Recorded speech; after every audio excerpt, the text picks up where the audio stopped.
What is up, guys? Today we're going to be transforming this table. As you can see, I have already painted some of it gray. You might also be able to hear my dog in the background. He can hear the mailman, and you know how mailmans are. So hang out with me, and we're going to get started with this project. It's going to be awesome. The next thing I'm going to do is paint the top black. Now, the camera is making it look like a light gray, but it truly is a very black. So I'm just going to go ahead and paint that top black. We are also going to be using the black in some other areas of our project. So hang on to that black. Keep it handy. Now, to apply our black paint, I'm simply using a 3-inch chip brush, which works great. There are other paint brushes that I do like to use, and I will be reviewing those in future videos, so be sure to hang out for those.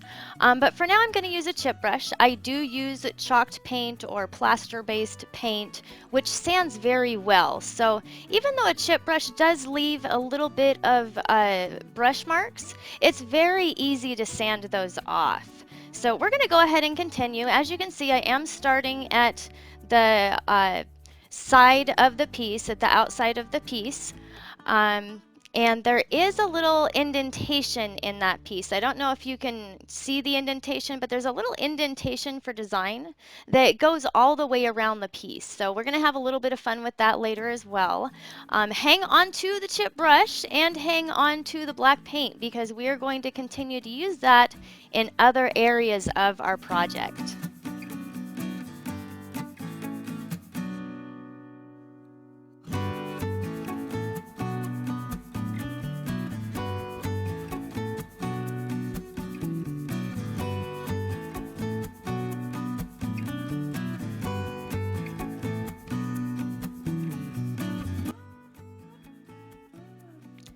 We are finishing up our black top, so my question is, what do you think?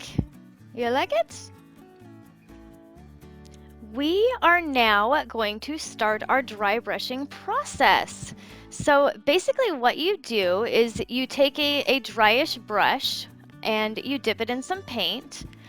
Make sure that there's not very much paint on the brush. The brush needs to be fairly dry depending on how heavy you want your dry brush to appear. As you can see, one of the doors, I've already actually done some dry brushing on. You basically just take the brush, don't be scared. So many people are scared to dry brush. I mean, worst case scenario, you repaint the base of it gray. That's it. So what? So you take it and you just lightly brush the wood or brush your piece of furniture with the brush. Oh, there's my little daughter. She likes to help out with my projects or give me advice, you know, on how wonderful they look. But you just keep on with that dryish brush, and then you continue to go over the details. So watch how I'm going over those details, and I'm kind of going over them. Notice the angle that I'm using. I'm going over them at a specific angle so I can really pick up the details with this little bit of black that I have on my dry brush. Now, I have another video out that's mostly dry brushing. It's about a year or so old, so I'm probably going to update it. As a YouTuber, you tend to, hopefully the plan is to get better as time goes by, so I want to make you guys a better video. Speaking of which, I would love for you to support my channel. Go ahead and hit that thumbs up if you're still watching and enjoying my videos. They're only going to get better. And I'd love it if you subscribe to the channel. So we're going to continue with our dry brush and go from there.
now that we are done with all of our dry brushing, it is time to put our second coat of black on the top of our piece.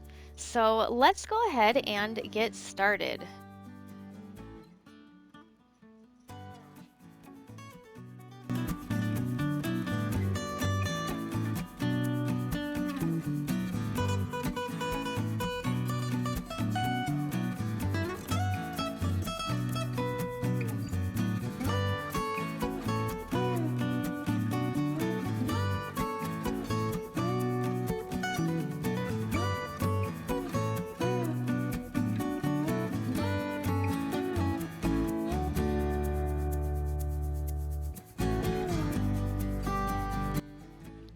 So I went ahead and painted the entire top black.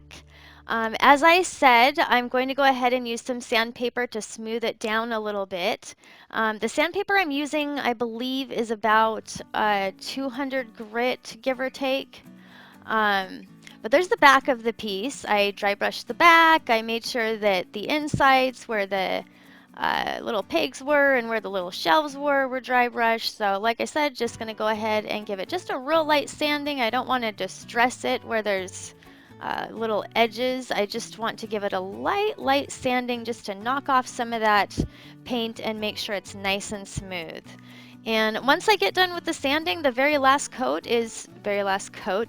step, I spoiled it. The very last step is to put a clear coat on, and there are several different clear coats you can use. A lot of people choose to use a water-based polyacrylic coat over their chalk paint. Some people wax over their chalk paint. So we'll get into different types of clear coats and really what I prefer to use in another video. So for now, I wanted to tell you thank you so much for watching.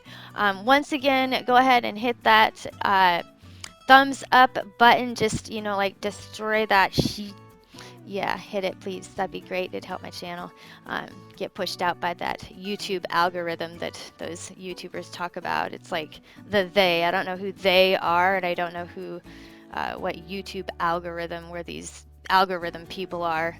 It's actually a computer, but I'm just teasing. Anyway, so there's my piece right before putting the clear coat on, and here's my piece once it is all the way done. This particular piece is going to be for sale, so I have gone ahead and staged it. I'm actually getting ready to do my photo shoot with the item right now.